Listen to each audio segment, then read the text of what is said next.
So I'll start off with what I started in January, just a quick review, and it was basically to find out what students need, what kind of feedback they wanted for writing tasks and for speaking tasks. So what I basically did is a questionnaire. I administered a questionnaire and I asked students the following question. What do you prefer, written feedback or video feedback for speaking tasks or writing tasks? And the results are here. Out of the 17 students, 94% preferred video feedback from me to them for speaking tasks, whereas the writing tasks, students preferred written feedback. So here we have a big difference. It seems that students preferred a kind of more speaking feedback from the teacher when they do speaking tasks. And so after these results, I asked myself, well, how can I do that? Because from the traditional way of giving feedback is just to write down your comments on a piece of paper and then give it to the student, whether online or face-to-face. But I wanted to find out a way to introduce the video factor. So what I did, well, here, before we move on to the video factor, here are some comments from the students related to their choices. Now, for speaking tasks, students said, we prefer video feedback because it would be like a listening task, right? It's better to hear you. We hear the pronunciation of the words. So if I correct something about their pronunciation, if I give them the audio or video feedback, they'll be able to hear the pronunciation. I see the teacher's face.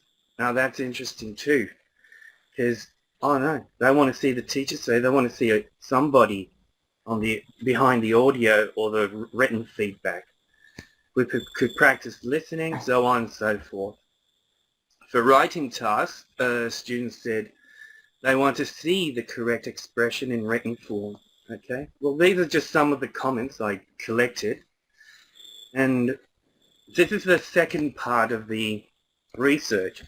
So once I found out that students preferred video feedback for their speaking tasks, I created a type of video feedback using a special program that records your face and records anything that happens on the desktop, on your computer. So I can be commenting on the written feedback while they see my face. And so it's a mixture of seeing my written feedback and seeing my face in audio. So my question was, what do my face-to-face students think about video feedback for their speaking tasks? So they were doing a mock exam, speaking mock exam. While they were doing the mock exam, I wrote down my comments, and after that I recorded myself talking about that performance and talking about the feedback. And after that I administered a questionnaire. Well, this is the example. This is the program, if any of you want to use it. It's called Screencast-O-Matic. So it's a program that records anything that happens on your desktop and records the video out of the webcam. And this is my feedback. So it was me talking about the feedback in video form. Well, here are some results. Just some male, female respondents, age groups from here. And this is the interesting part. For your speaking tasks, and after your experience, what do you prefer? Now, blue is video feedback and red is written feedback. Video feedback is your teacher records a video and you can see him or her giving you feedback about your result. And written feedback is your teacher writes down their observations, but there is no video. So students still want video feedback after my video feedback.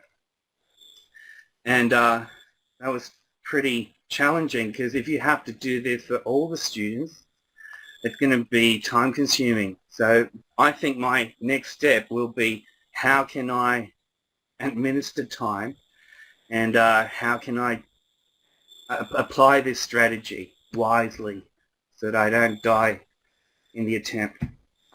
And here are some reasons why the students chose those response.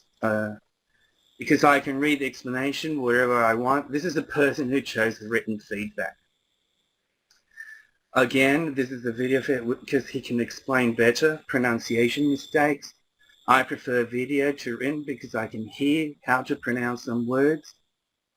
Very useful and clear. I'm interested in trying to receive them via video. That's why I chose video feedback. Okay, let's receive written feedback. All right. So, video feedback, written feedback seems to be all right in terms of understanding the feedback you're giving to students.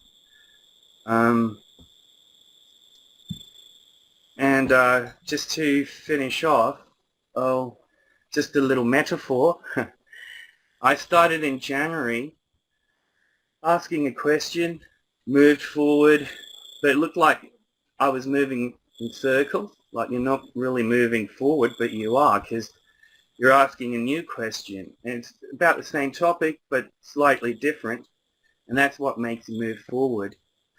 And I call this ascending spiral research. But anyway, that's all. I hope you liked it. Thank you very much, Sidney, and thanks for sharing it. You would see the chat box. There were some, other web tools like Snagit, and thanks for sharing Screencast-O-Matic as well. Was it time-consuming for you? Well, the video. Well, I had 15 students, so it was like, I think it was 5 minutes per student, more or less. But sometimes you don't like how the video looks after you record it, so you record it again. But I think that after 20 times, you get the hang of it, and then you start producing lots of videos in an easier way. So yeah, it's a bit time consuming. So I think you should select who you want to give this type of feedback. Maybe the weaker students, or maybe people who really need it. It should be like a more selective strategy, I think. We'll see.